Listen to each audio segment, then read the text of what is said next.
Hello again, everybody.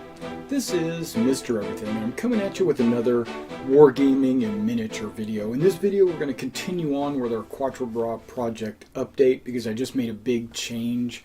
I basically got all the Allied generals done. Okay, so they're sitting right here, all the Allied generals.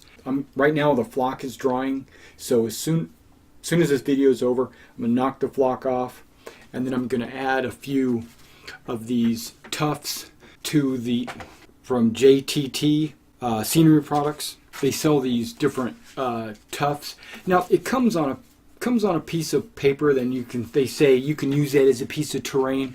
No, you can't. You can't use it. I mean, no. So you just pull these tufts off, glue them onto the base, add a little extra life to the base. I'm going to be doing that. Okay, and then what we'll do is at the end of the video, I'll show you the money shot. All right, some things I got in the mail just today actually was my final French generals. I got Kellerman, Hertier, I think that's Milad, and then more importantly, Bachelou, Foy, Campy. These guys are all at Quatre. So Kellerman and his 3rd Cavalry and Foy, Bachelou, and Campy are all part of Second Corps, right? And maybe it's First Corps, I can't remember. But they're the ones that are at Quatre. Fortuitously, I just finished those. Now I can start doing all my French generals because I have the rest of the French generals. Their bases ready to go. I just needed these guys to fill out all the generals. Okay, so I got these. Now, I haven't really looked at them yet. Hopefully they're from Perry Miniatures. You know they're going to be good. Okay, so what else did I get this week? I got another box of French Perry models. That's going to flesh out all my French when I go to start doing French. And I had bought a pack of light green bushes from Woodland Scenics while I was at Hobby Lobby. I said, you know what? I'm going to grab these bushes because I can either add them to bases like these, the generals, or the units. I can just glue it. It's basically very small clump foliage is what it is. And I can just glue them onto bases. I can put them around terrain features on my battle mat. And what was going through my mind was there are certain areas along the river that I could just put some bushes down just to give it a little extra life. You know, just drop a little bit of Elmer's glue or maybe rubber cement, drop that bush on there, and then move on, right? And so that's what I'm going to do. I'm going to touch up the battle map once. I was going to lay it out this week, but I think I'm going to work on it maybe next week. I'm not going to have time for that, so I got to work, and so next week I'm going to touch up the battle map. And I think I'm going to use some bushes on that. And if I do, I'll be sure to videotape that and let you know what I'm doing with that. I'm not really planning on using these on bases, but I thought about my fence lines and put a couple of bushes here and there on the fence lines and the river. So we'll see. Putting that off to the side. All right, so I just conducted a little experiment a few minutes ago, and it pretty much came out, not unfortunate, but it shed a little bit of light to what I plan to be doing in the future and how I'm going to accomplish what I'm doing. As you know, I went to Lowe's and I bought some rubber cement, and it was DAP contact cement. Because what I was going to do with the DAP contact cement was put it on the armatures. I don't know if you can see those. You might not be able to. Can you see those armatures? Okay. Try to replace Hobby Tack because they didn't have Hobby Tack at Hobby Lobby. It didn't work very well. Very little of the clump foliage actually stuck to the armature. So I said, you know what? When I was at Hobby Lobby again and I was shopping for, I don't remember what, paintbrushes. In that paintbrush aisle, there was Elmer's rubber cement in that aisle, and I was like, that's what I was looking for at Lowe's, right? So I wanted the Elmer's rubber cement. This is the one that I've always used in the past, right? So I said, you know what? I'm just going to pick that up because it might have a different consistency, it might have a different grip ability, and all that stuff. So I just tried it a few minutes ago. I put some rubber cement and I dunked it in my clump foliage.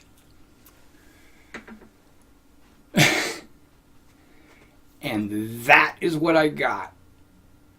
And it's got a cool effect. I kind of like the tree, actually. I mean, it's tree with just a little, like it's just a little bit of foliage. But no. So I said, you know what? Let me see if my theory is correct. And I took my Loctite. Look how big this can is, man. This sucker is frickin' 13 ounces. You know, and it's this high performance middle weight. When I was looking, I actually found heavyweight. This is a high initial tack. And that's what I wanted. I wanted a high tack. So I sprayed this armature, dunked it. It made less mess, and look what I got. It's not dry yet. It's still tacky, still sticky on my fingers. But look at that. Look at that. That's an awesome tree right there. That's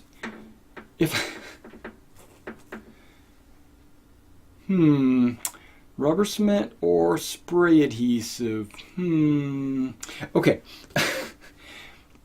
Spray adhesive. What is also suggested is once the spray adhesive dries and you pull off, I need to go through and prune the tree. If there's any like loose foliage that's not really sticking on anything, I need to go in there, either cut it off or pull it out, so it's to make the tree look a lot better. And then once that's done, I should spray it again to seal it. Now, some people say spray it again and then sprinkle a little bit of flock on there, different color, like an odd color, like a lighter color or something, just to give it a high contrast or whatever. We'll see. I'm going to do it. We'll figure it out. But I'm definitely getting away from the whole idea of using rubber cement. It's a failure. I'm not doing rubber cement. Mike started painting his French, he said. Soon we'll get some, maybe we'll get some pictures from his completed units. He's doing mass production because, the French are all exactly the same, pretty much. So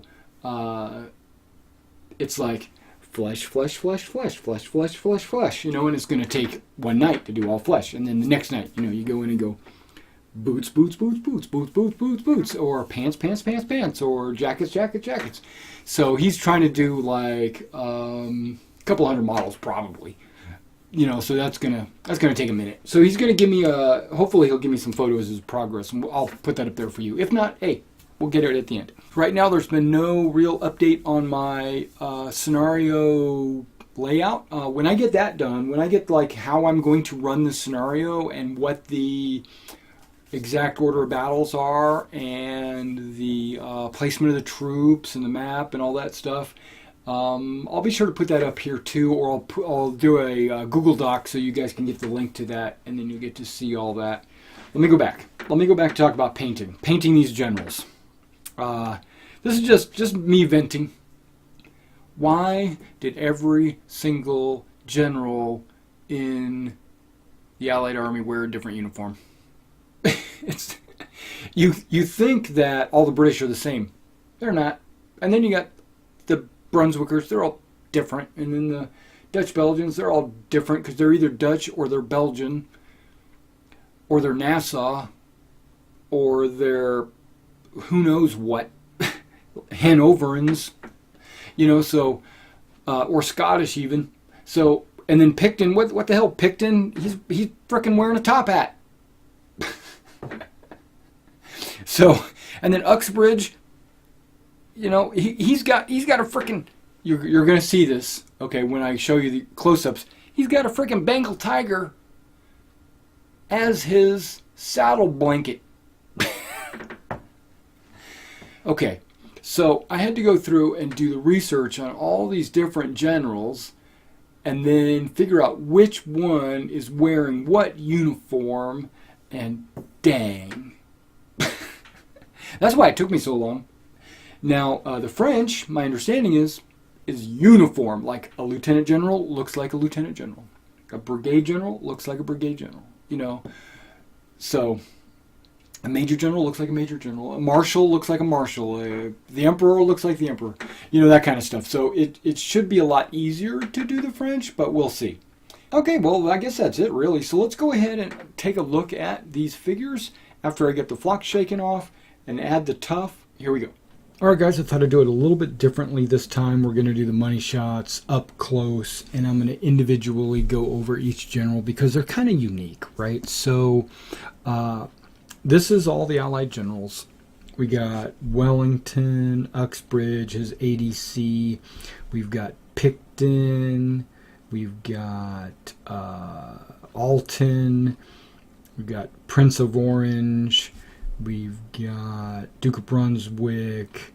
And then the other generals. And we'll go over each one as we go. So let me go ahead and pull this up close and let's get the focus in on this. All right, guys. So here we are. We've got Uxbridge right here, and look at that, he's got a Bengal tiger as a blanket. And then we got the Duke of Wellington, who created his own uniform. Well, hey, you know, when you're in charge, I guess you can do that. And then you got the ADC right here, and then I've got my little tufts of grass on there as well, as you can see. And this is that new knock static grass, right? So moving on, I'll put that off to the side. We're just going to go down the line. This one I have listed it as Pack. Okay, so this is General Pack.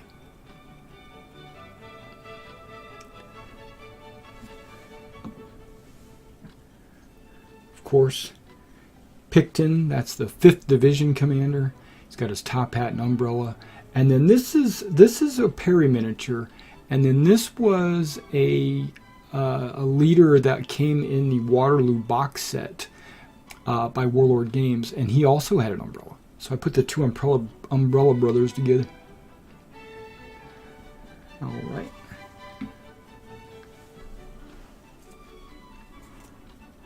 This is Bylant from Byland's Brigade.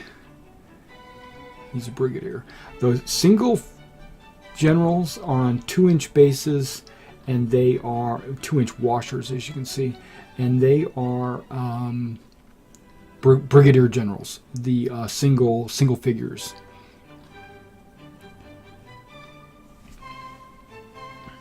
If it's 2 figures, then it is a division general. It's the next step up, right? And this is the Prince of Orange, which technically it's Perponcher's division. It's the 2nd Dutch-Belgian division.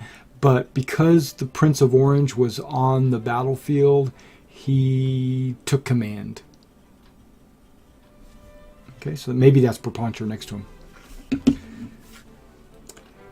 Okay, now this is, the model is Chase, but in our game I'm going to use him as Merlin because we need a Dutch-Belgian cavalry commander. And this model is Chase, but I'm using him as Merlin. All right, so those are the Dutch Belgians. Back to Alton. This is 3rd Division.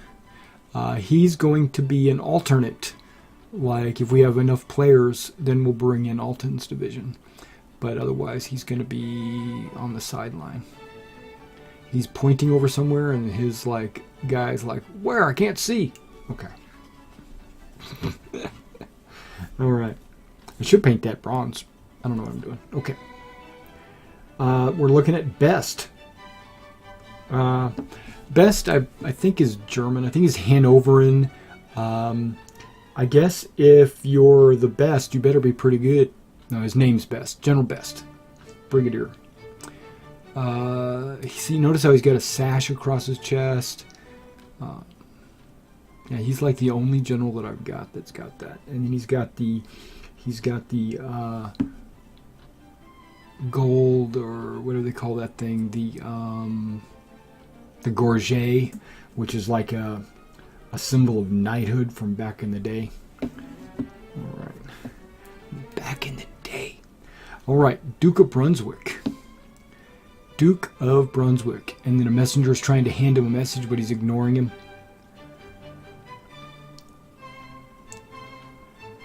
The model set comes with this guy who's supposed to be receiving the message. See how his hand's out to receive the message?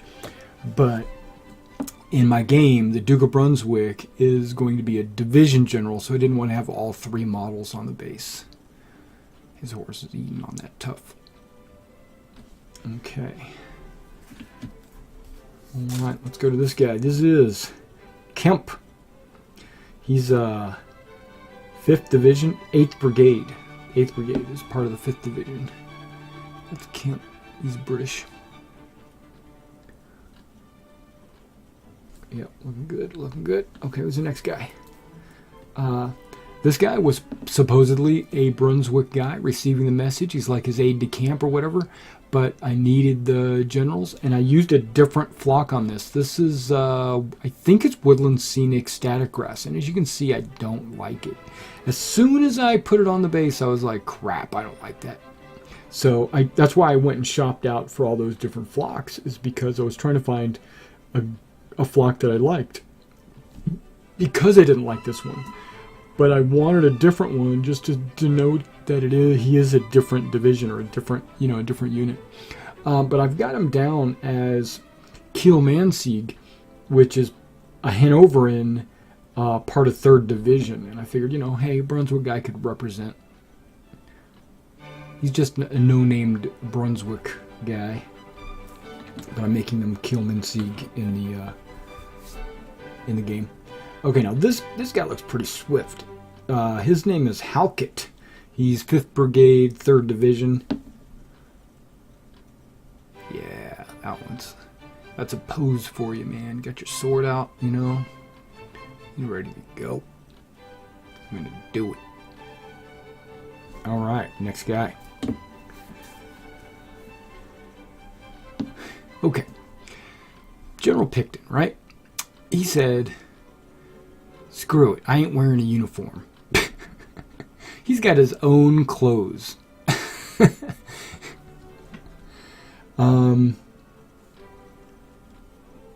Yeah. And he's got this Joker, like, helping him out. I mean, his aide on foot. Pack. He's 9th Brigade, 5th Division. Pack. Got a little raincoat on because it has been raining for the last couple of days. Dried up for Waterloo, but the ground's still muddy. Last but not least, Wellington. Okay, so Wellington's on a horse called Copenhagen. Yeah. And, oops, I can see something. I need to do those.